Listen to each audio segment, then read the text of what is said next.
Investigate the graph of y equals f of the quantity x minus h, where f is some function and h is some constant, by hand, by table, with technology, and then generalize. You will need graph paper or a page of graph grids. You can download those at this website right here. This is part of the Family of Functions series. We will start our investigation with the squaring function y equals x squared.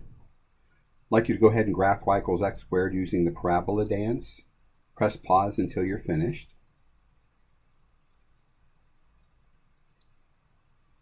So we start off with 0, 0, the origin, because 0 squared is equal to 0.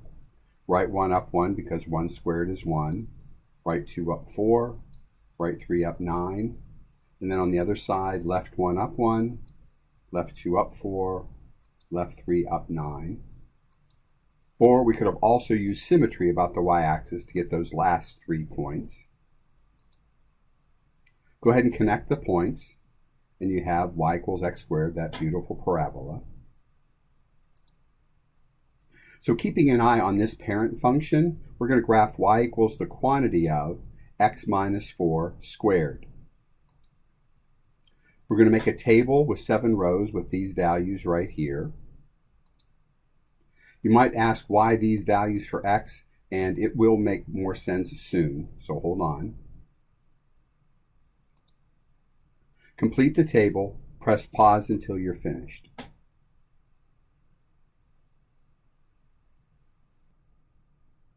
So here are the values that we got in the table, and this is how we got them. So if you need to press pause to check those out, go ahead and do so.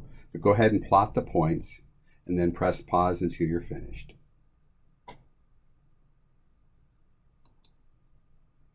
Here are the points. Go ahead and connect the points. Press pause until you're finished.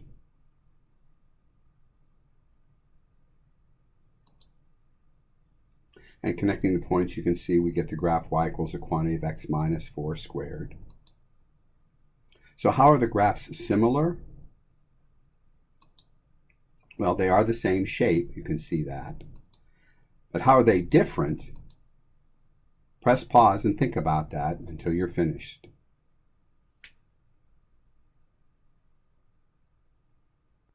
You can see that the vertex is right 4 from blue to green. This point's right 4 from blue to green, right 4 and right 4. Also, let's look at the tables. Let's compare and contrast using tables. So we'll make a table for y equals x squared, the traditional parabola. And these are our values here. So go ahead and compare and contrast what you see in these tables. Press pause until you're finished.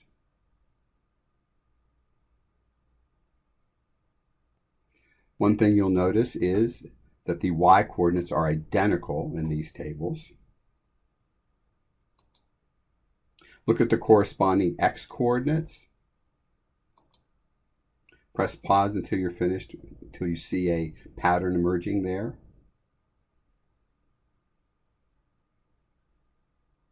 And from 3 going up to 7, you add 4. But hey, wait a minute, that says minus 4. Let's try this again. From 2 to 6 is plus 4, and hey, again, minus 4. So that seems to be the pattern, huh? When there's a minus 4 inside the parentheses, it seems like you add 4 because of the minus 4. So again, plus 4, plus 4. So all the x coordinates are increased by 4 to shift it to the right. And it's because of that minus 4 inside the squaring function. And yeah, hey, it's reversed. Remember that. So all the coordinates are increased by 4 while the y coordinates stay the same. So what we say is that the graph of y equals the quantity of x minus 4 squared has a horizontal shift right 4 from its parent function y equals x squared. This is how we word this. We're going to repeat the same exercise but with a different equation. So again, keeping an eye on y equals x squared in blue, the parent function here, let's graph y equals the quantity of x plus 3 squared. This time we're only going to use a table with 5 rows. I think that will be enough for us. And we're going to use these values for x. It'll make more sense soon why we chose those. So go ahead and complete the table. Press pause until you're finished.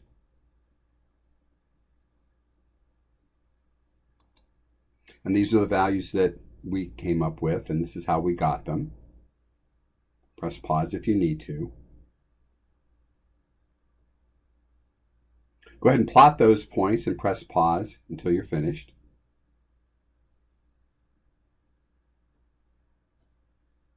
Those are the 5 points plotted. We'll go ahead and connect the points. Press pause when you're completed. And we're getting the graph of y equals the quantity of x plus 3 squared in green there.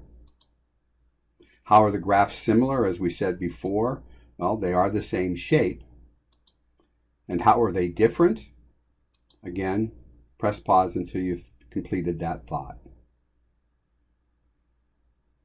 Notice from blue to green, left 3 units from every single point. Now let's compare and contrast using tables. We looked at the graph, let's now look at tables. And so we'll look at a y equals x squared table using these 5 values. And these are the y values that we get. So go ahead and compare and contrast. Press pause until you've come up with some ideas. Well, notice that the y coordinates are identical. Now look at the corresponding x coordinates. Press pause once you've come up with a pattern there. And from 2 to -1, you subtract 3 and compare that to the equation. That's a plus 3. And hey, let's try the next one. From 1 to -2, you subtract 3. Again, compare that there. So it's very similar to before. When we subtracted, we had to add. When we add, we have to subtract. So all x coordinates are decreased by 3. You can see that right there in the graph. And in the equation, it's a plus 3. Yep, it's reversed. We've got to remember that. When it's inside the function, it reverses from what you think it would be. So all the x coordinates are decreased by 3 while the y coordinates stay the same.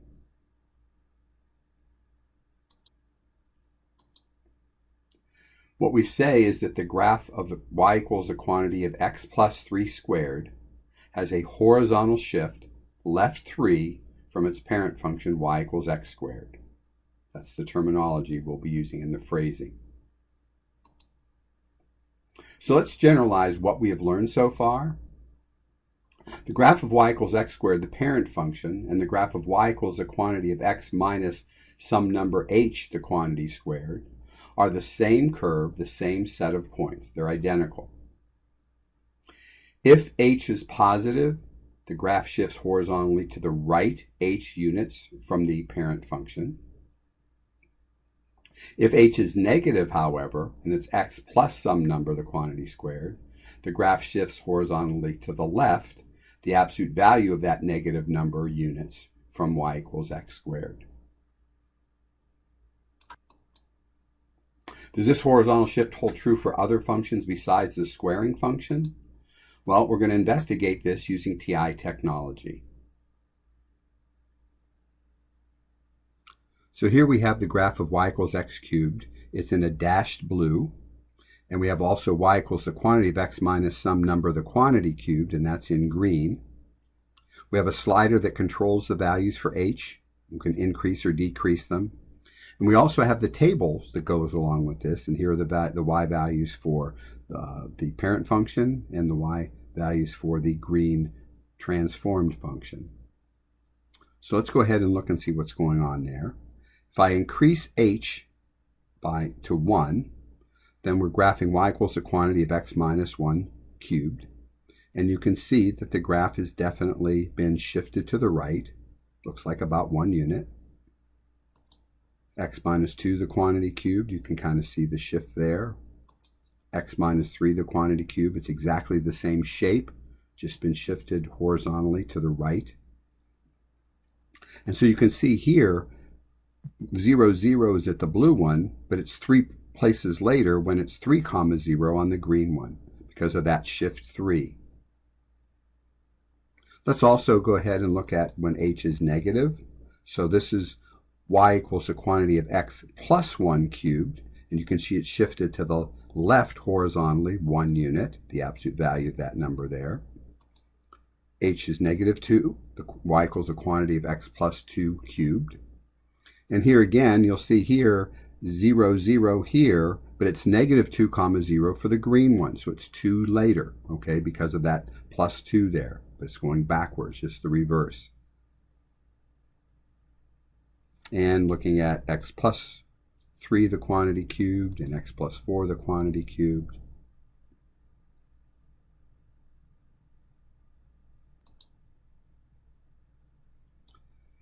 Here we have in blue, blah, blah, blah, blah.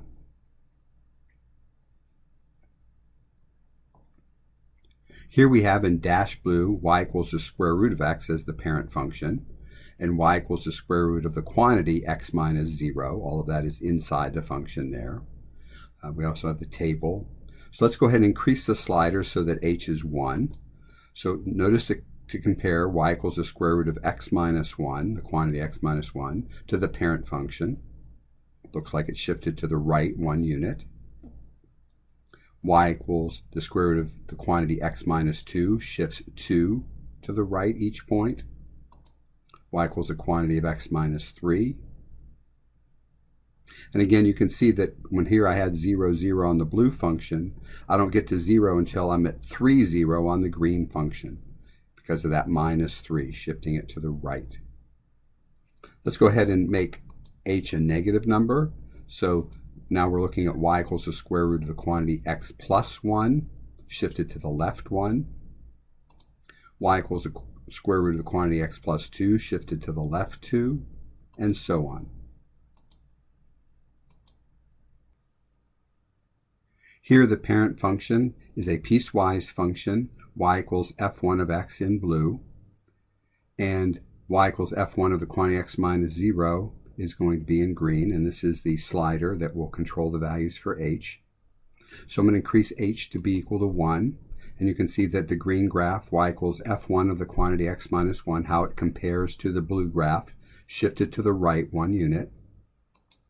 Y equals f1 of the quantity x minus 2, that same blue graph is now shifted 2 units to the right. f1 of the quantity x minus 3, minus 4, and so on. Using negative values for h, y equals f1 of the quantity of x plus 1, you can see the entire graph is shifted to the left 1 unit, shifted to the left 2 units, shifted to the left 3 units, and so on. Next, there are 3 different parent functions graphed alongside those parent functions with a value h that is either added or to or subtracted from x inside the function. Notice the patterns between the graph and the value for h, the constant added inside the function. Press pause anytime as needed when you're doing this. So here we have the graph of y equals absolute value of x. The parent function is in dashed blue. In green is y equals the absolute value of the quantity x minus 1, and notice it's shifted to the right 1 unit. Over here, y equals the absolute value of the quantity x minus 4, and the green graph is definitely right 4 units from the blue absolute value function. Y equals absolute the quantity x minus 5, shifted to the right 5 units. And then, when it's y equals absolute value of the quantity x plus 2, from blue to green, it's shifted to the left 2 units. And for this one, shifted to the left 4 units. Press pause any time as needed.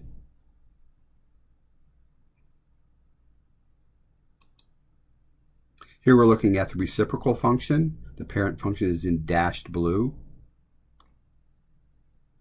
Here it's y equals 1 over the quantity of x minus 2.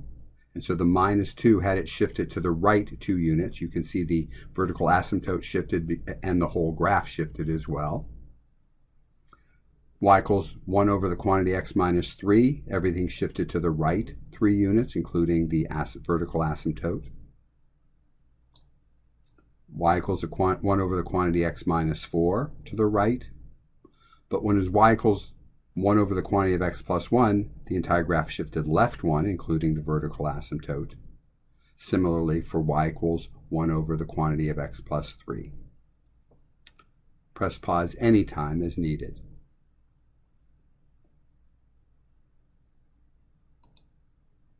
And here we have a generic function, y equals f1 of x here. And when it's y equals f1 of the quantity x minus 1, it's shifted to the right 1 unit. Here it's shifted to the right 2 units, right 3 units, left 1 unit, and left 2 units.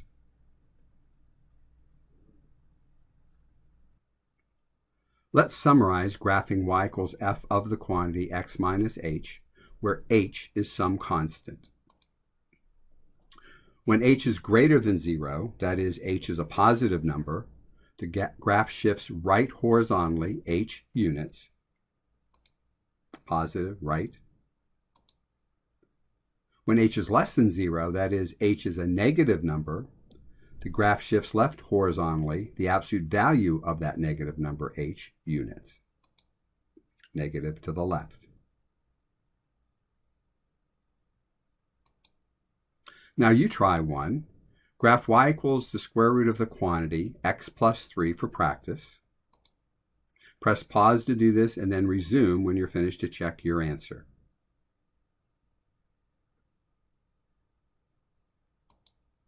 And here is the graph of y equals the square root of the quantity x plus 3. It's the square root function shifted entirely to the left 3 units because of this plus 3 inside the function, square root function.